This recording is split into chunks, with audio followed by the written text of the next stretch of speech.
الحمد لله رب العالمين، والصلاة والسلام والتكريم والتعظيم على سيدنا محمد سيد المرسلين وعلى آله وأصحابه وأتباعه وأولياء أمته أجمعين إلى يوم الدين.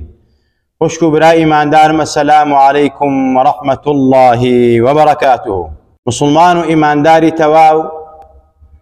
أويكوا هميشو دائم خويبا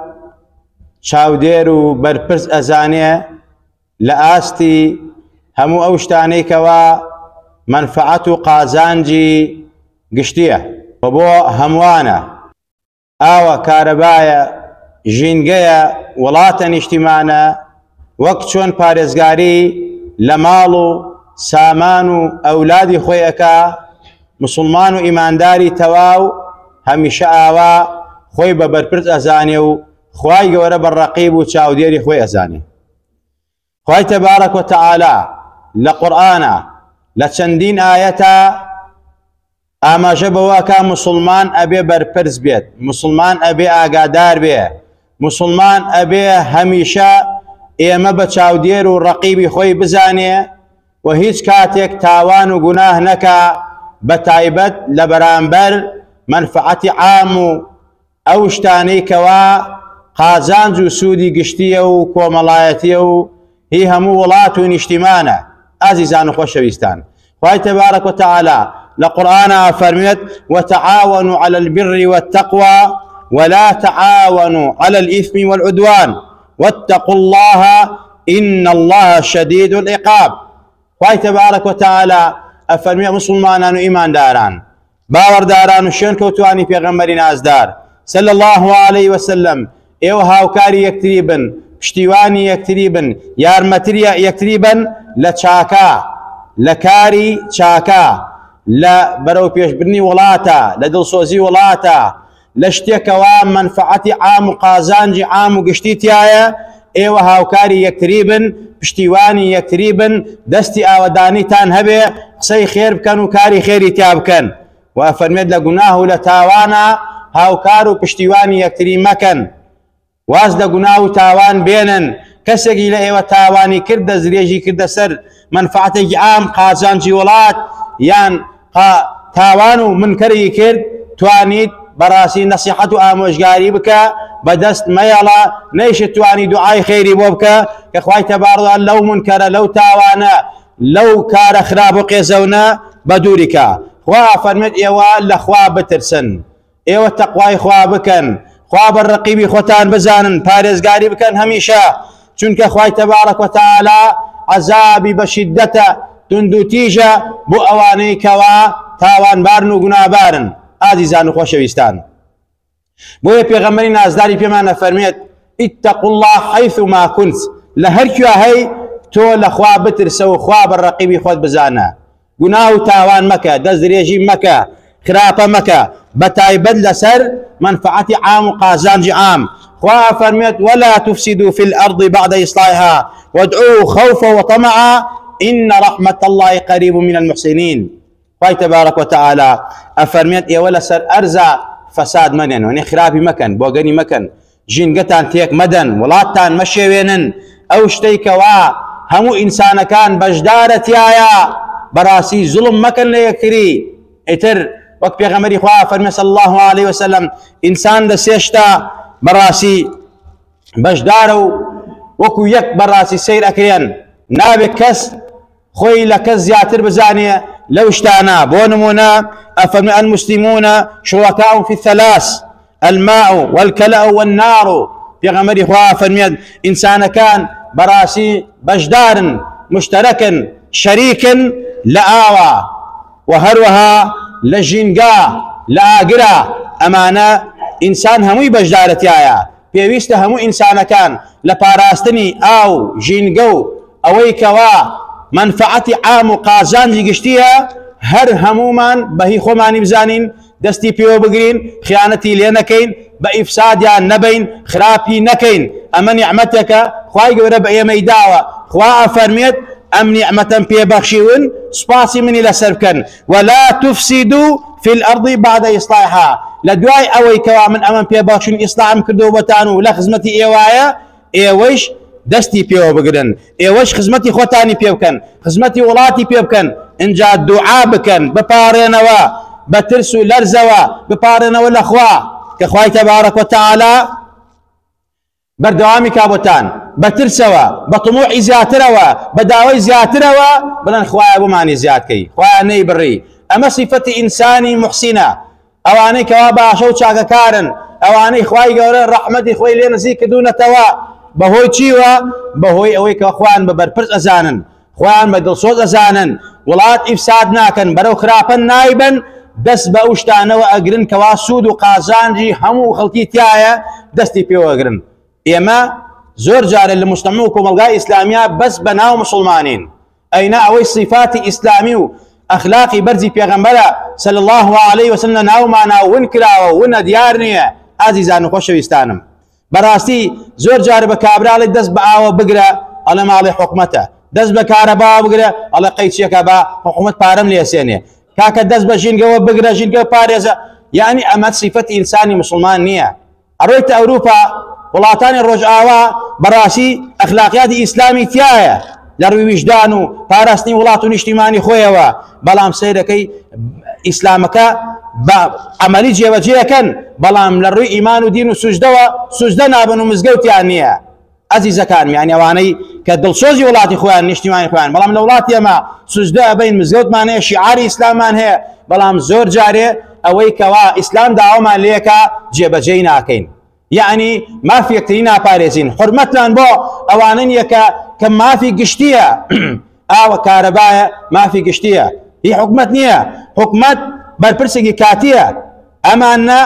سبەی یەکێترە دوو سبەی یەکێترە بۆی کەوا ئەمە هی من و تۆیە ئەبێ من و تۆی مسلمان دەست بە وڵاتی خۆمانەوە بگرین وڵاتی خۆمان بپارێزین قازازمان بۆی هەبێ پارێزگاری لێ بکەین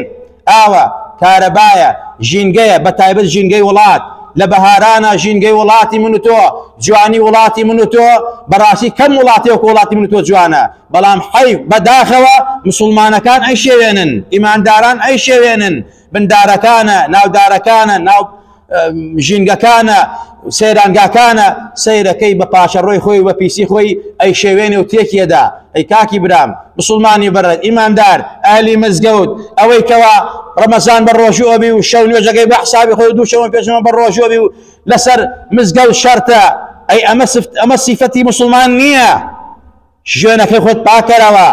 ژێری خۆت پاکەرەوە ئەو وڵاتە بەسی تۆ نییە بەس تۆ خاوەنی نیت هی هەموو مسلمانان و ئیماندارانە ئەی بۆیە پێغەمبەری نازدارمان سەڵات و سەلامی لەسەر بێ ئەفەرمێت ئاگامان لە یەکتری بێ حەق و مافمان بەسەر یەکتریوە هەیە حەقی ڕێگا بین حەقی وڵات بین حەقی نیشتیمان بین حەقی ئاو هەواکە بین بۆیە هەر لە حەدیث پێغەمبەری خوا وەرگیراوە با حەدیث نەبێ مەفهومی حەدیثە حب الوطن من الإيمان خۆشەویستی وڵات لە ئیمانۆیە ئەمە یعنی چی واتای ئەوە کە تۆ ئەم وڵاتی خۆتە خۆش بووە پیسی نەکەی بیپارێزی دەستی پێوە بگری هەر شتێک منفعەتی عام و قاسانجی عام ئاگای لێ بێ ئازیزان ئەوە تا پێغەمبەر فەرمیە سەڵات و سەلامی لەسەر بێ الإيمان بضع وسبعون أو بضع وستون شعبة فأفضلها قول لا إله إلا الله وأدناها إماض الأذى عن الطريق والحياء شعبة من الإيمان پێغەمبەری خوا فەرمێت ئیمان هەفتا ئەوەندە بەشە یان شەست و ئەوەندە بەشە گەورەی ئیمان پلەی بەرزی ئیمان وتنی لا إله إلا الله يعني مەمە تۆ داخلی ئیسلامە بی لا إله إلا الله ومحمد ڕزا پێت ئەوتێ مسلمان و ئیماندار هایتە ناو دائرەی ئیسلامەوە اینجا فەرمێت ئەدناکەی ئەدنای پلەی ئیمان لابردنی شتێکە لە ڕێگا ئازاری خەڵکی بە نەک تۆ ڕێگا بگری نەک ڕێگا پیسکەی نەک تاسە بۆ خەڵکی دروستکەی نەک وڵات بشێوێنی نەک بە سیارەکەت و بە ئۆتۆمبیلەکەت بەڕاستی گەڕەک و وڵات تێک دەی بەسەرێکە ژینگەی وڵات پیسکەی گەڕەک بشێوێنی سورعەت لێ خوڕی ئەمانە هەمووی تێکدانی ژینگەیە ئیفسادی وڵاتە بۆیە بێ ئاگامان لەم نوقتانە بێ پێغەمبەر ئەفەرمێت ئەدنای ئیمان ئەوەیە کەوا ئینسان ڕێگە پاکاتەوە نەک ڕێگە بگرێ ئەنجامە حیا شەرم بەڕاستی بەشێکی زۆرە لەو ئیمان و دینە مسلمانان و ئیمانداران پێغەمبەری خوا فەرمێ سەڵات و سەلامی لەسەر بێ لە ناو بەهەشتا پیاوێکم بینی بەڕاستی ئەحەساوە ئیسلاحەتی کردبوو لە باشتا لێم پرسی ئەم پیاوە بۆ لە باشتایە وەڵامیان دامەوە فەرمویان ئەمە لەبەر ئەوەی لە باشتایە دارێک ڕێگای گرتبوو دار لە ڕێگەی مسلمانانە بوو مسلمانان کە ئەڕۆشتن بەو ڕێگا ئازارن ئەچەش بۆ ئەو دارەوە لقی ئەو دارەوە ئەو دارەی لە ڕێگا لابرد و ڕێگەی پاک کردەوە بۆ خەڵکی خوا لەبەر ئەمە خستێ باشتەوە لەبەر ئەمە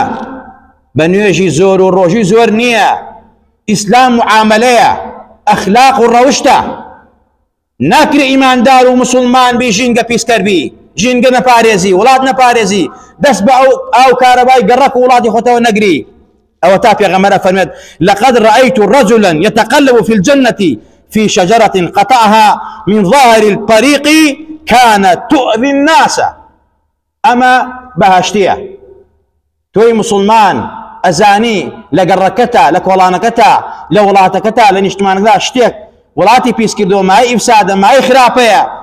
لايبة دستي بو برا مالي جامع علاقة مشية بيوندي بمنوتشية خير الدقاء خير الدقاء لولاتانا كاغذ سجادة كاكوية كابراي أجنبي كابراي بيدين منو توبة بيدين يزانين أو كاغذ هلا قريه مسلمانك لسجادك أو كي خواردو فريدادة سجادك كابراي كافر هلا يقريه مسلمانك فريدة أما بحساب خوشي بإيمان دار زاني أما ثقافتي إسلامي وديني مانية أينات شون نبي ولاتي خمان بيسكين ولاتي خمان خوش نبي كابرا لو ولاتا براسي أجي ولاتك عندك خوش كاغزك لسجادك بيني خدنا وتنكيخ والله كوا لبردر قاكات تنكيخ ولي دانا على قي داناوا چونك حرمتي بو كده كارغاني شارواني شي الله با اواني دسيان بيس نبي دسيان نردنا وبيسو چپلي كوا من بيسم كردوا جوان بو بيچتو بيدا مسلمانان اسلام بس عباره لنويش والروجو نيه اخلاق ومعامله ابي اوا دل صوز بي بولاتك اخوت باجتماعك اخوت ايمان داري تواو اوايا پیغمبر فرمي صلى الله عليه وسلم لا ضرر ولا ضرار اما قاعده كليه